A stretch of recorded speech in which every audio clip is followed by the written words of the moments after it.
Serious, what have you done in real life that deserves gold? I used to live with the coolest girl in the world. She had just been hired for a new job, but hadn't started yet. On the way to go eat breakfast one morning, we stopped by her new place of employment so she could fill out some paperwork. While doing so, she smiled at me and asked, "Want to be my beneficiary for my life insurance?" I laughed and said, "Oh yeah, that would be a fun conversation to have with your family." She was around 26 at the time. I thought she was joking, but noticed she really did put me down as the beneficiary. I was surprised at that, but quickly forgot about it. 1 year later she was killed in a car accident. A month later I get a letter and it all comes back to me in a very surreal moment. The payout was $55,000 in 1997. Gave it all to her family. I miss you so much, Jilly. Good dude. And sad. When I was 7, I overheard my dad talking about a friend of his that was worried he couldn't give his daughter a good Christmas. I told my dad to take my bike, that I didn't use it very much, and so he gave it to the father, who gave it to his daughter for Christmas. I got word that she was really happy about it. Best feeling ever. Whoa, most people weren't that good of people when they were 7. Good for little you. Left a club early morning and walking back to my car, found a drunk girl crying and being harassed by some guys in a poorly lit park. Pretended I was her friend that had been looking for her. Walked her to a safe place and put her in a taxi. Saved my neighbor's dog from drowning in a nearby river. He's an old man and the dog fell off the edge of the embankment. Ruined my shoes but saved a life. I hope I was able to talk a guy out of suicide. A customer came through my checkout line in a hardware general store with Tylenol, 10 feet of rope, and a really downtrodden expression, almost on the verge of tears. I asked him if everything was okay, to which he flinched and didn't answer. I couldn't let him walk away without finding out what was wrong. I sat him down at one of our patio displays and bought him a Coke. He smiled and thanked me, didn't say much, kind of gazed into space, then got up and left. About 15 minutes later, he left the rope and Tylenol there. I've been in a similar state before, so I wanted to do what I could to help. I still think about him and where he is right now. Hopefully he's okay. If I was able to help him at all, that would be the best solace. Acetaminophen overdose is actually one of the most painful ways to end it. Vomiting, diarrhea, excessive sweating, insane abdominal pain. According to some people, feels worse than having a heart attack, convulsions and finally, coma, liver failure and death. All of this over the course of 12 hours to a few days. Few years ago I was in line behind an elderly Hispanic lady with a young boy in her cart while checking out for groceries. She was being exceedingly slow, paying in change and coupons. I had all of one item, and hers was the only short line. I didn't realize that it was clear because people kept abandoning the line. I wasn't in a hurry or anything, but slow is slow, and I kind of grumbled inside a bit. But I actually started paying a bit of attention and realized she was deciding what she couldn't take. Ended up being milk, orange juice, a few cans of corn, and a few other simple things. The cashier set the stuff in the take-back box and they left. As the cashier scanned my one item, I had her give me all the take-back stuff in a bag too. Cashier grinned and hurried. I ran off after them, caught up with them just outside the building, and I told her she forgot a bag and put it in her cart. And then I quickly walked off before she said anything. No idea if the situation really was the way it seemed. Old woman caring for grandkid, broke as all heck, making hard choices, etc. But I felt good about it. Sometimes being a cashier is super hard work because you get people from all walks of life through your line. It's always hard watching someone struggle with what they really have to have but usually can't afford. Anyways, thank you for being so awesome and helping someone out. I've been making an effort to pick up litter when a trash can isn't too far away. It's probably the easiest thing to do and I hope more people start doing the same. I've been doing the same. It annoys me when there's a can on the floor and there's a trash can like 20 feet away. Many years back, my best friend since pre-K school got hooked on perks and I heard he was interested in trying H. I was 21 at the time. To do what I could, I took him hiking in the woods and read him the eulogy I wrote for him. I told him I would read it at his funeral if he OD'd. At the time he thought it was ridiculous, but years later he told me that it convinced him to check himself into rehab. He's been clean since. TLDR. Read my best friend his own eulogy and convinced him to go to rehab. Several years ago I was pretty broke. Found the wallet with $513 in it. Returned it to owner. It was a single dad who had recently sold his guitar to pay the bills. Sold his guitar to pay the bills. Holy crap. That poor guy. Mad props to you, man. No need for gold, but I have done one good deed in my life that I enjoy sharing with people online. I once met a person online. Not in a romantic sense. He was a gay guy, I'm a straight girl. We clicked on a friendship level and began talking. We chatted about books and movies and we learned a lot about each other's countries. He was from the UK and I'm from America. We eventually started Skyping and such. And we exchanged addresses so that we could mail each other our favorite books. He was on a fixed income check while recovering from a bout of severe depression in which he tried to commit suicide. One week, he was really pissed off because his roommate stole money from his room, so he was going to have to go hungry for a few days. I was concerned and he said it was fine. Happens often. And changed the subject. Something didn't sit right with me. So I did something I never thought I would do. I ordered a big food basket from a service out there and had it shipped to his home. He was crying when he talked to me because he was so blown away that somebody cared that much. I didn't have a lot of money at the time, but I can't imagine going hungry. A couple months later his sister paid for him to go to bingo with her, and he won a few £1,000s. He insisted on paying me back for the gift basket, but I refused the money. Just knowing that he tried to pay it back was enough for me to know how appreciative he was. We're still friends and I hope to go to the UK and visit him in the next couple years. I ran away from home when I was 12 because of an abusive situation. When I turned 18, it was really difficult to come out of hiding, which led to a lot of trouble getting vital records and enrolling in school. I didn't get financial aid for a long time. I'm in college now and have created a transitional program for homeless and runaway youth. The BOG waiver covers their tuition, and we cover their books, supplies, fees, and offer free bus passes. Foster youth, orphans, and wards of the court already have programs, but homeless and runaway students are never taken care of. There aren't many people in the program. It's very niche, but if it helps only one person, I know it's enough. It has already helped 3. I have always worked on holidays or during major events because most of my coworkers have children, families they want to spend the day with, and I don't. It might get buried, but the other week I was shopping and a little old lady came up to me and asked if I could get some sugar-free drinks off the top shelf for her. So I did, and she was just talking to me about how her husband used to get the drinks because he was taller and how he carried everything for her. I asked where he was and turns out he passed away a few weeks beforehand of cancer. So I offered her my help to get anything else she needed. Did the rest of the shop with her and carried it out to the car. Gave her my number and told her if she needed anything else just to give me a buzz. Now I got over to her house once a week and just help with odd jobs. Her family live out of state and she's glad for the help. You're a wonderful person. This reminded me of my grandma actually. When I was little she would always go shopping for the older lady across the street, and I would always go there and help her with her groceries or help take care of the cat litter box or just little things like that. I have considered myself an atheist since high school. I'm creeping towards 30 now, but my best friend's dad was highly Catholic, the religion I was raised in. However, he married a Protestant woman who had been married previously and did not want to have her previous marriage annulled, so his strict church told him he was living in sin and could no longer attend church or take sacraments. When I was in college, he was diagnosed with terminal cancer. My friend informed me how depressed he'd become due to not having the comfort of his religion and genuine fear of what the afterlife held for him. Despite leaving the church, I had always thought highly of the priest from the church I went to as a child and thought he'd never stand for what a dad was going through. I called up, scheduled a meeting, and sat down with him to explain what was going on. He told me, death is no time to be waving dogma in a man's face. Jesus wouldn't do that. After that, he was at my friend's dad's hospital bed every day to give communion, pray with him,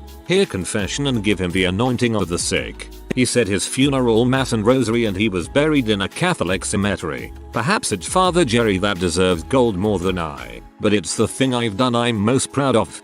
As a Catholic, I know this is what Jesus would do. Thank you for putting your beliefs aside to honor this man's. God bless for Jerry.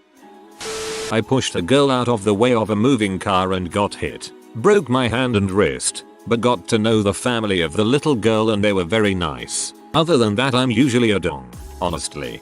I didn't even notice there was a car coming. I just like to push little kids.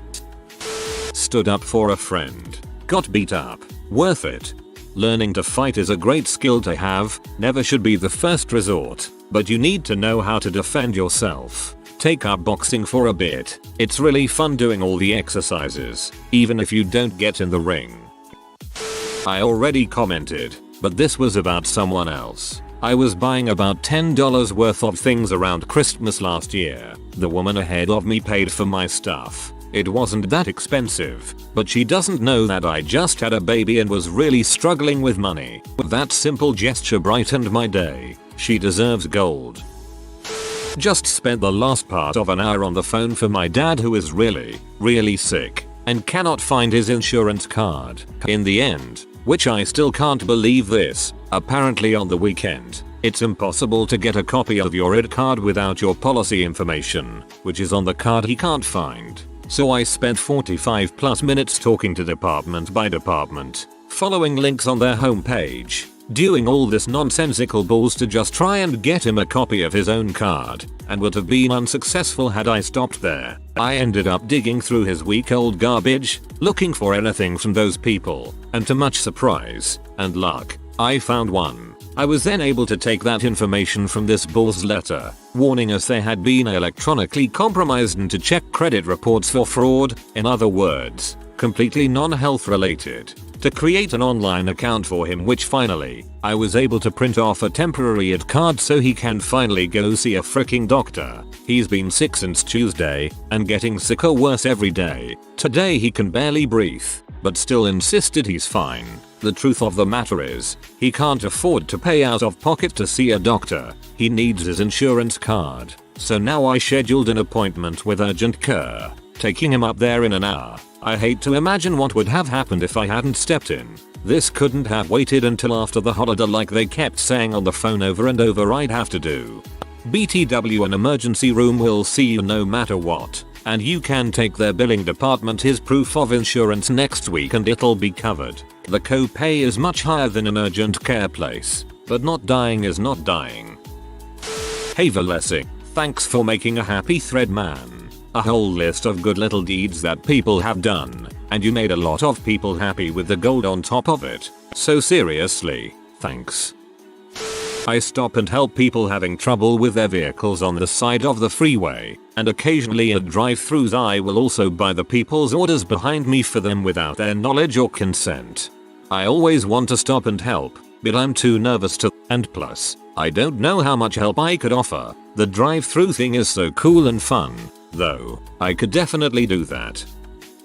I took care of my disabled mother for 4 months after she had bone fusion surgery on her foot. I cooked, cleaned, did yard work, and helped her reach and do the endless amount of things she couldn't, including going to the bathroom and cleaning herself. I'm 20, working full-time and I'm a full-time student. Respect, man. So in my town, there was a boy born without an immune system. This boy was only able to live to 1, but he survived to 14. For the last 2 years me and my town have been raising awareness for this disease because he was the only one in the whole world born like this. We raised so much money and because of that we were able to make his dream come true of meeting Robert Downey Jr. He loves Iron Man. He was also able to go to the premiere of Avengers Age of Ultron. Look him up. Brock Johnson. He died on Wednesday. I am happy that those 14 years of his life that my family and our whole town were able to make those best 14 years ever. R.I.P. Brock Johnson. Fly high, little dude. I go to the hospital once every week to speak with my grandmother who suffers from Alzheimer's and pretend to be my elder brother, whom she always liked better. He died a couple of years ago, and she can't tell the difference between us at this point. Every time I tell her who I am, she showers me with praise and recounts how my brother, me, has never come to visit her, then starts listing all the things she didn't like about him, me. It's time consuming and emotionally draining, but I love her and I think she'd appreciate having her favorite grandchild around in her last few years. Hey man, that's like a new level of caring for another person, and you being able to step up to a task like that, wow. Stay strong and I hope good things come to you in the future. I saw a homeless man with his dog sitting outside a gas station in the winter on my way home from college one chilly night. I gave him all of my socks, bought him 2 cans of beans, one for him, one for his dog, and drove him to the nearest city as requested. There are a lot of onions being cut in this thread. Don't think that some weren't cut in your honor just because you're far down the line with no responses. I'm donating breast milk to a friend for her baby since she was diagnosed with rare aggressive breast cancer and has a 2-month-old. I donate breast milk too. I'm really sorry to hear about your friend. My best wishes for her and her family. I was walking along a busy street one day and saw a guy on the floor having what looked like some kind of seizure. Most people were just stood around gawking or just ignoring him, thinking that he was drunk on a load of drugs. I've only had basic first aid training, a half day at work, gave him CPR until the ambulance arrived, but unfortunately it turned out he had died whilst I was giving him CPR. Pretty strange feeling really. I just couldn't stand there and do nothing though. Amazing how many people make an excuse to not do anything. In 5th grade, I read every day to a kid who couldn't read so well in my class. By the end of the year he was reading to me. Moved home to help with my grandma, who built a house next door to my mother just so we could take care of her every day. My mom is a hospice nurse and deals with people at the end stages of life as a job. I did it for a total of 4 years so she didn't have to. I woke up one April morning to find my grandmother passed away. I almost don't know what to do with myself and haven't worked in a while. I feel lost now, but need to move out soon. Money bags, whoever you are, you brought tears to my eyes with your consideration. Thank you. I failed to mention she was suffering from Alzheimer's disease, but had a relatively long life with her family around her. Thank you all for your recognition.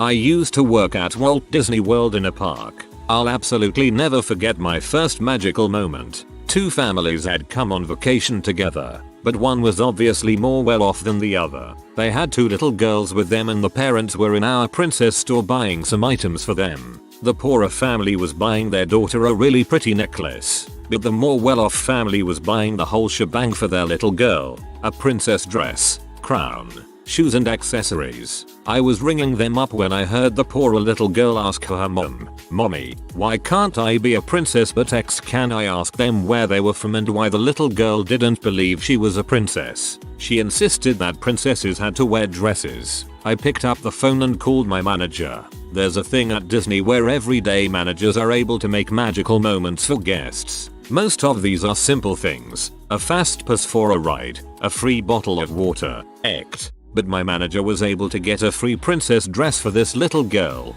It was so exciting. We didn't tell her that it was happening while it was being worked out. Instead I covered her and her friend in pixie dust and we sang songs from Disney movies in the middle of the store. She and her mother both cried when my manager presented it to them and hugged us and thanked us for making their vacation so special. That was all the gold I needed for a lifetime.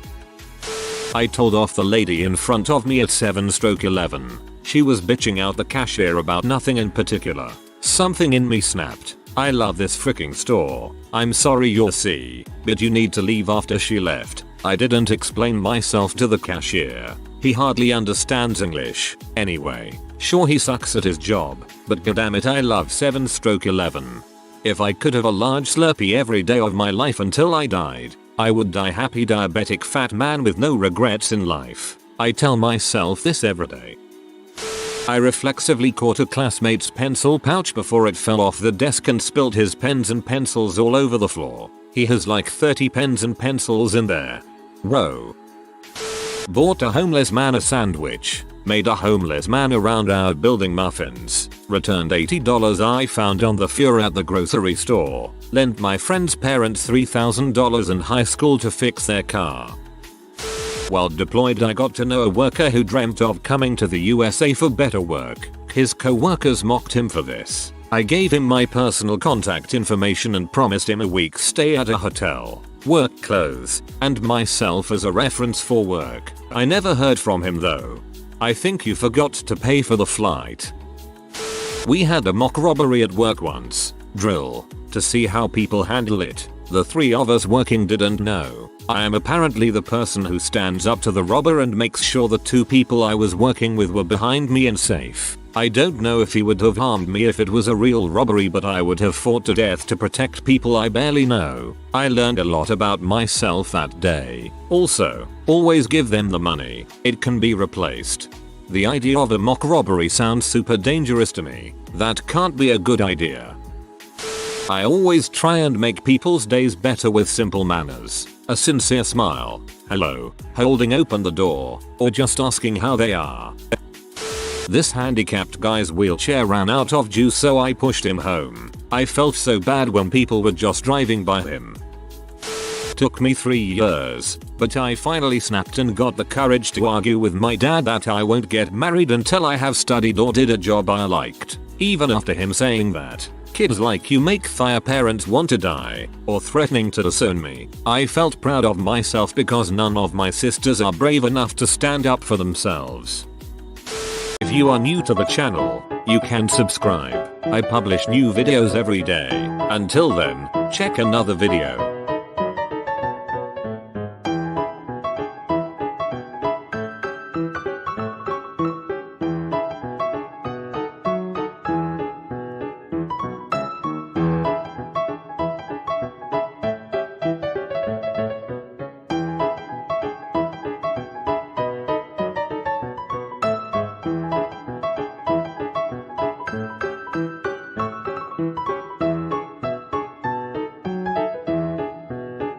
Bye for now.